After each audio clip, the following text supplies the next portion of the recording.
guess we'll start with questions here in the room, and then we can go to Zoom if we have time. 3 consecutive wins for the first time this season. First playoff win since our first playoff series win since 2019. Why is this happening now? And I don't have there's not a great answer for that. I don't know. I'm glad it's happening now. I mean, I think that it's been perseverance. Persistence is really the first thing that we touched on into that first game in Houston. So we talked about persistence, and at some point that we thought that we would get more joy out of the season, and it didn't come. We were up and down, and we just kind of kept riding the storm. And I mean, I think at the same time, eventually, like I think somebody has said it, like your luck will run out, and you create your own luck.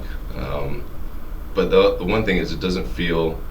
I think someone asked me before this, like, does it feel like you're gonna really kick on now? And I just don't know, because when we've had a good win, or played against Columbus and you get a good win and you feel like you get momentum, and then everyone keeps asking that. I think it's just about being persistent, and now it's knockouts. So it's like, all right, well, we need to keep winning, and I think they've just shown that that's what it is. They're persistent, and they keep showing up. In a long-winded way, it's just, I don't have a perfect answer, but I'm just glad it's happening now. I think that over time we would see something like this. That was our internal belief, that over time we would. How much time we'd have to do it, we didn't know. Did you get an explanation from Dickerson about why he changed the foul from outside the box to inside the box? No, Did you care? Well, no, I didn't see looking at it, it didn't look like even a foul. So I thought maybe they're going to look that it's not a foul, and then they confirmed that he stepped on, and then they're going to see if it's in the box or whatnot. So at that point, they got to make decisions. They've got VAR to do that, and they're professionals, so I've got to trust them that they can do their job. We shouldn't put ourselves in that position.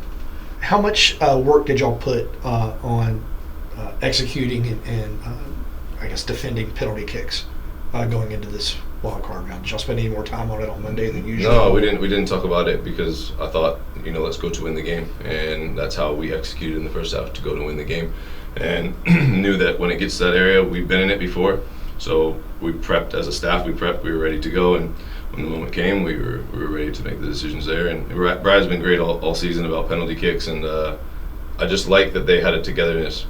You look at the guys out on the pitch; they were together the whole time. Brad stepping up to grab the ball, making sure Joseph doesn't get it. I think he's got a relationship with that guy, and he put that aside for the team to show something different tonight. How hard was it to pick everybody's heads up after losing the 2-0 lead, getting ready to go to penalties? Yeah, I mean, they looked tired. They looked like it was a lot mentally, I'm sure, but physically they've just played the other day and traveled. And that's what the message has been the same, like, hey, you're together, stay in it, you're right there. This is not a tactical thing or a thing that we can try to help get more info on, just trying to gain more belief in themselves. And ultimately, when they do get out there, just make sure you continue to encourage. I always try to tell them, visualize yourself having success. And so it's the same, go and visualize yourself having success. It so happened that there was in front of their supporter section, which I found really interesting. I thought you get to decide which side it goes to, but apparently it was very predetermined to be there. And to block out that noise is not easy. So I think that's commendable for them. Was it difficult to decide on the 5 to take, or did it kind of pick itself? Yeah, in some ways, it always, any decision you're making, for sure. It was, but we already had pre-planned, so as subs came and went, then we had to make decisions from there.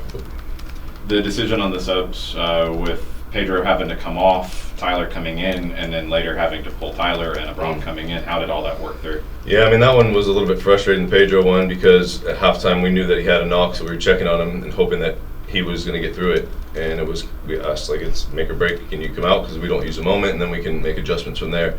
And it didn't happen that way, so that's something we need to clean up altogether, that doesn't happen again. And Tyler, I feel bad doing that, but in the moment I felt like it was something that we're probably going to need to do, and to keep Alexi on the field to take if we have to end up going to penalties, and he needs to be a difference maker for us. So it was somebody that I felt like we had to keep on the field. And then just last one for me, another quick turn. It's just a couple of days before trip to Fort Lauderdale. What can you do in this time before kickoff on Friday? Recover. I mean, sleep's big thing for them. They need to sleep, recover their bodies, massage, whatever it is, get food in their body, all those things. I think that part's really important. Mentally get in a really good place and go again. I think that, I'm not the one playing, so I say this, I'd play tomorrow if we could, because I want to be here. This is where I want us to be, to continue to keep playing. So for me, we have to play tomorrow. Those guys will say something different, but we can't control when the game is. We'll just show up when the game is there, and we'll go to winning. Is there any extra confidence knowing that y'all are unbeaten against Inter Miami the past three times you played them? Playoffs are different. So if you look at the other way, we hadn't beat Montreal. So I tried to really, again, I've been saying that all year, but I just try to take every game as it is. That what happened in the past in the regular season doesn't matter anymore, and now we have to move to a whole different format. It's a whole different beast in the playoffs. And how did you decide the penalty kick takers? It looked like it was the most experienced guys. Yeah, I mean, we've done things in the past. Like obviously, we had the League Cup that we've had prep for, that we actually practiced that stuff because we knew that was a big thing. So we've had preparation. I spent some time over the last day and a half just going through penalty kick takers and guys that take stuff in training, and then from there again compiling a list and then checking them off as guys are on the pitch, off the pitch. All right, we'll go to Zoom for 3. We'll go Felipe, Sam, then Joe. Thanks, Justin. Rob, congrats on the win. I'm going to be the guy that asks you the question. You're going to be asked this probably many times up until Friday. Like, what do you do to contain Lionel Messi? Is that something that you've thought about? I know that this game was ahead of you. It's the heat of the moment right after this win, but it's something that you're going to have to prepare for. Is there a plan? Yeah, I think that's every time a team plays them, that's the question that is asked, right? That's the golden question. But I think that's been his whole career.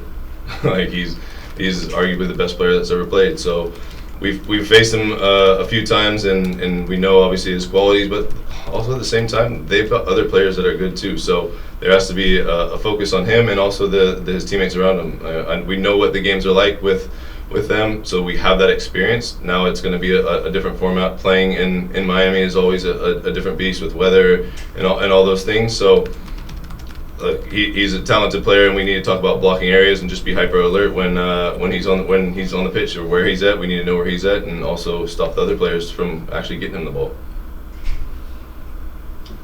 Hey Rob, at the start of the game, it seemed like the team's line of confrontation was higher. It seems like they were pressing more.